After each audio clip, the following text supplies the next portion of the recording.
প্রাণের প্রিয় ভাইরা আমার, এই যে ইসলামের কথা বললাম, আল্লাহ কোরআনে বলেছেন ইন্নাদ-দীনা ইনদাল্লাহিল ইসলাম। আল্লাহ রাব্বুল আলামিন মানুষের কল্যাণে, মানুষের হেদায়েতে মনোনীত করে দিয়েছেন ইসলাম। যেই ইসলাম পাওয়ার কারণে আজ আমার তোমার মৃত্যুর পরে জানাজা হয়, ঠিক কি না?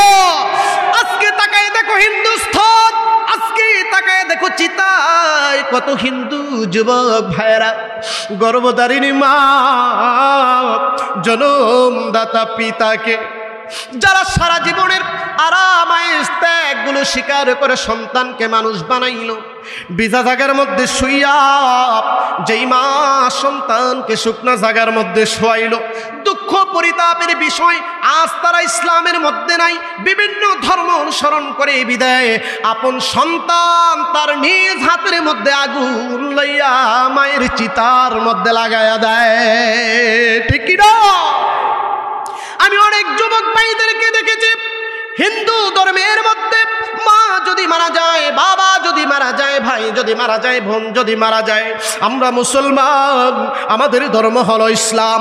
ইসলাম আছে বিধি মৃত্যুর পরে কি সুন্দর করে গোসল করাইয়া, সাদা মার্কিনে পোশাক পরাইয়া, হাজার হাজার মানুষের উপস্থিতি দিয়া, সামনে লাশটা লইয়া জানাজা পড়াইয়া সবাই আসে না আবার কবর পর্যন্ত যায়, সম্মানের সহিত দোয়া দুরূদ পইরা আমার রবের নামে, আল্লাহর রসুলের নামে বিসমিল্লাহি ওয়া আলা মিল্লাতে রাসূলিল্লাহ পড়ে কবরের মধ্যে কি সুন্দর করে লাশটা নামায়। ওরে যুবক, একমাত্র ইসলাম পাওয়ার কারণে এত সম্মান আমার তোমার হয়ে গেল।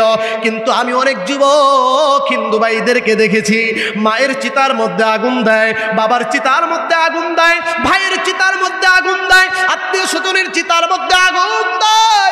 ও যুবক, কেন বুঝো না? যেই মা তোমাকে গর্ভে ধারণ করলো, যেই বাবা হাজারো কষ্ট যন্ত্রণা ত্যাগ স্বীকার করে তোমাকে লালন পালন করলো, আদর করলো, শ্রদ্ধা দিল, সম্মান দিল, সোহাগ দিল, ভালোবাসা দিল, তুমি হিন্দু ধর্মের হওয়ার পরেও কেমনে তুমি আপন মা বাবার চিতার মধ্যে আগুন জ্বালায়া দাও, ঠিক কি না? নাউজুবিল্লাহ বলবেন না? মাটি দেওয়ার বিধানটা আগে ছিল, শোনেন, মাটি দেওয়ার বিধান আগে ছিল। হিন্দুদের ব্রাহ্মণ ঠাকুর যদি মারা যায় তাদেরকে পোড়ায় না, তাদেরকে মাটি দেয়। কিন্তু সাধারণ মানুষগুলো যখন মারা যায় তখন তাদেরকে কি করে? পোড়ায়া দেয়। হিন্দুদের মূল যেই কিতাবটা আছে, সনাতন ধর্ম অবলম্বী বলেন আর বিভিন্ন ধর্ম অবলম্বী বলেন, তাদের মূল কিতাবে মাটি দেওয়ার কথাই বলা হয়েছে। কিন্তু কিতাব বিকৃত করে দেখলো মুসলমানরা মাটি দেয়, আমরা কি তাদের সাথে মিলবো নাকি? তখন তারা তাদের কিতাবকে বিকৃত করে জাল করে জ্বালিয়ে দেওয়ার এক নিশানা তৈরি করলো। জোরে কর নাউজুবিল্লাহ। প্রাণের প্রিয় ভাইয়েরা আবার, ও যুবক ভাইয়েরা আবার, প্রাণের প্রিয় শ্রদ্ধেয় শ্রোতা মণ্ডলী আমার, স্টেজের সম্মানিত আলেম সমাজ, আমার প্রাণের প্রিয় যুবক সমাজ, আমি আপনাদেরকে বলছি ইসলাম ধর্ম সবার ধর্ম, সেরা ধর্ম, শ্রেষ্ঠ ধর্ম।